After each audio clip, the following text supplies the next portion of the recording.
Hey everybody, it's Cynthia Maynard from CynthiaMaynard.com, and I hope you are doing well today. It's a rainy day here in Michigan, and my kids are at VBS, and it's a great time to do some crafting. I don't have to shut the door to record. But anyways, today I have kind of a fun card. I figured, I don't use red a lot. I don't know why that is the Stampin' Up! Cherry Cobbler is just, it's a beautiful, deep, rich, royal red. And so I thought that would look really elegant with the pool party. Black and some gold. So I'm going to feature today this stamp set Balloon Celebration and the balloon punch. Now this punch is great. It comes with a larger balloon and a smaller balloon, and so you get a twofer there. So that's really great. And the stamp set, look at all the beautiful images there. It's just really, it's got some beautiful fun, happy birthday and eat cookies and eat cake and coffee, tea. Kind of covers the whole gamut of celebratory things there, and I love the shape here and some of these little sort of artistic moments there. So anyway, I thought I would just start out with a piece of Whisper White.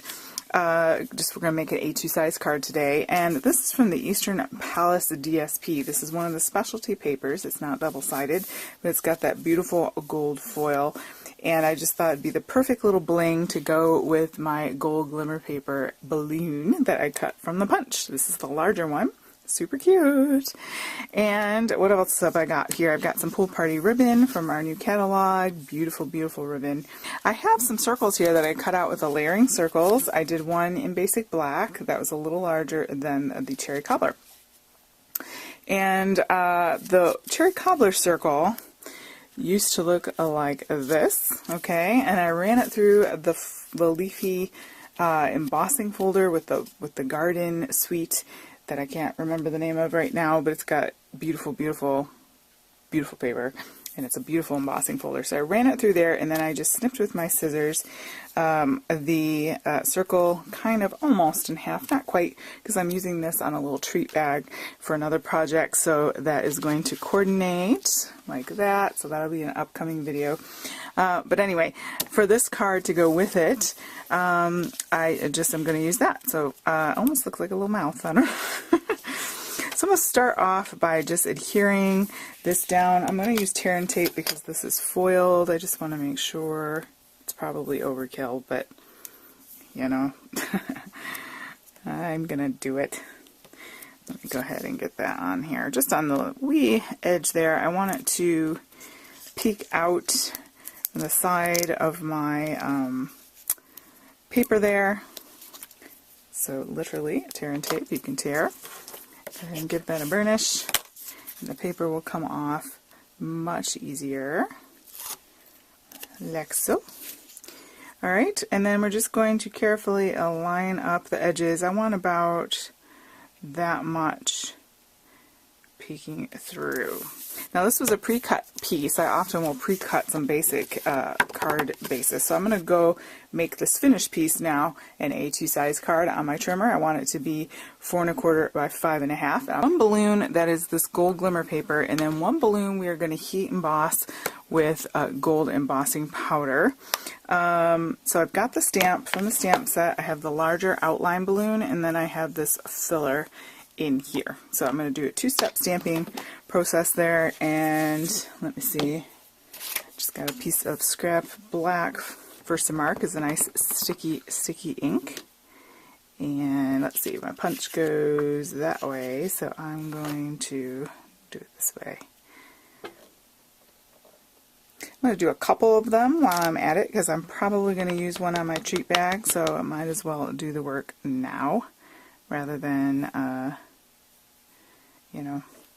having to drag everything all out a second time. Then we've got our filler.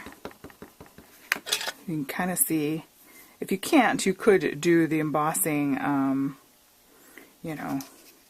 first, and then you'd be able to see, but I think I'm good there. And then,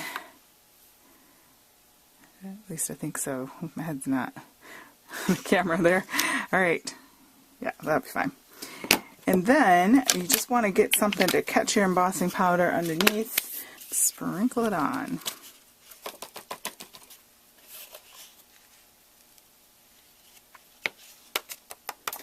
get a little bit of extra in there that you don't want, you just take a tiny little brush, and then you just want to get, not too concerned about this because we're punching it out, put some of this in here. And go ahead with your heat tool and melt that on in.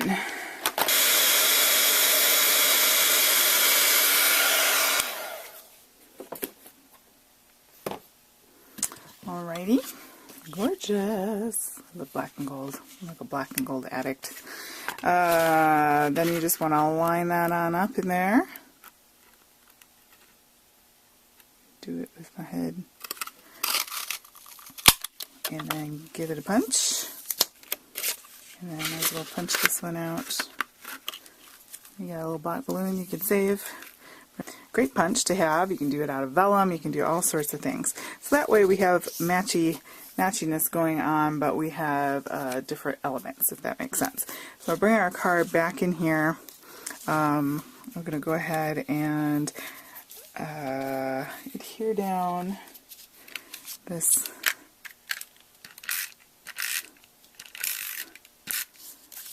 one there. Line that up. Okay. And then for our stamping, I've got the happy birthday out here. Move these over.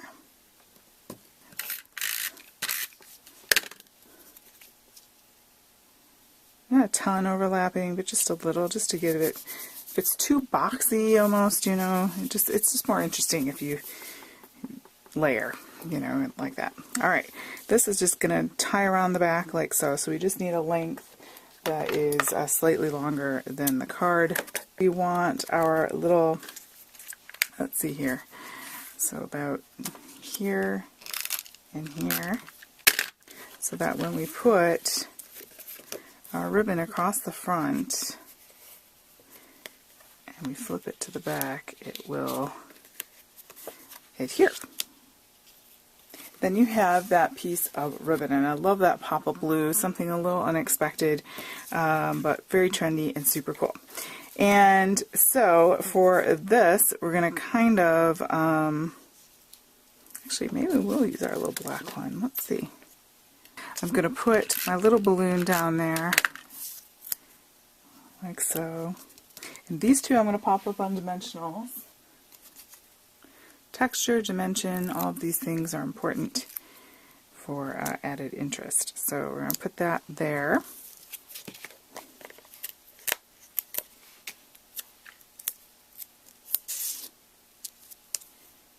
Here. Alright, I've got my happy birthday stamp all loaded up and ready to go. I'm just going to kind of pray and stamp.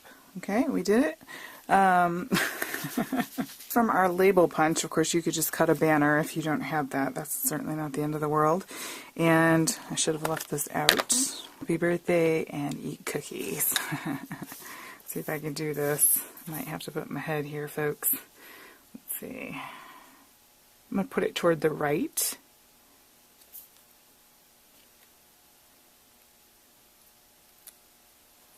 Get our new mini dimensionals. If you haven't gotten your hands on those, they are so cute.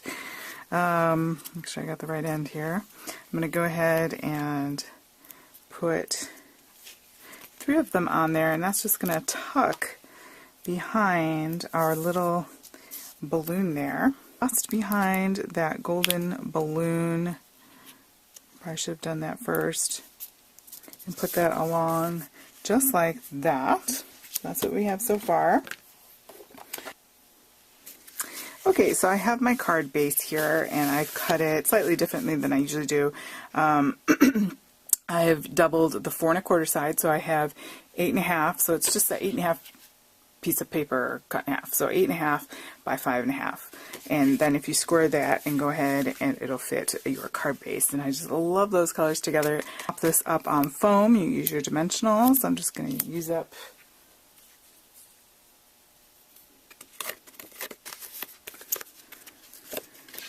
Alright, and then the best I can here with the camera in my head, I'm going to line that up. I think think I might have gotten it. Okay. But super fun, super glittery.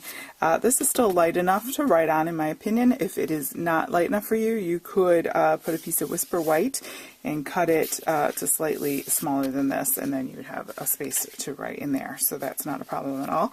And it just has that little pop of red, you know, I don't know. I think it's kind of elegant and fun. So hopefully you like that. Go ahead and give this video a thumbs up. Please subscribe to my channel if you haven't done so already. That would be a great support and help. If you need any Stampin' Up! Products, I would love to be able to help you out with that as well. You can head. Thanks guys so much. Have a great day.